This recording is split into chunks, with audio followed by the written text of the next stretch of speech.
Russia Ukraine போர்ல வந்து ரஷ்யாவுக்கு இந்தியா ஆதரவு தருவதா? இந்த வர்த்தகம்லாம் செய்யறனால டைரக்ட் ஆதரவு இல்லை, இன்டைரக்டா ஆதரவு தந்துதான் ஆகணும், தரணும். அதுதான் நம்மளோட தார்மீக கடமை.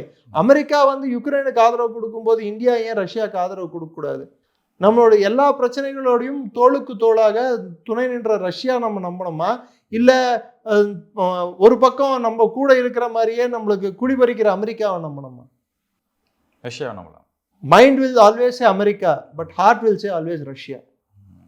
It's a dependable ally. நம்ம பாருங்க, திருவனந்தபுரத்தில் வந்து இந்த பிளேனை வாங்க நம்ம தலை மேலே திணிக்க பார்த்தாங்க.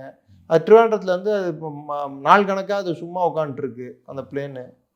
அது எதுக்கு நாளைக்கு காயலாங்கடைக்கு போடுறதுக்கு உதவுமா, டீ கடை வைக்கிறதுக்கு உதவுமான்னு கூட எனக்கு தெரியல. அந்த பிளேனை வாங்கலாமா, இல்லை ரஷ்யாவோட S-57 வாங்கலாமா? அவன் என்ன பண்ணான், S-57ல் நீயே மேனுஃபேக்சர் பண்ணிக்கோ, உன்னோட சிஸ்டம் இண்டிஜினியஸ் சிஸ்டம் கூட அதில் மவுண்ட் பண்ணிக்கோ, நீ என்னவான்னு பண்ணு, அதை வெளிநாட்டுக்கு கூட விற்கணும்னா கூட உனக்கு பர்மிஷன் கொடுக்குறேன். இது எந்த நாடு கொடுப்பான்? அமெரிக்கா கொடுப்பான்றீங்களா? சோர்ஸ் கோடாவது கொடுப்பானா அவன்?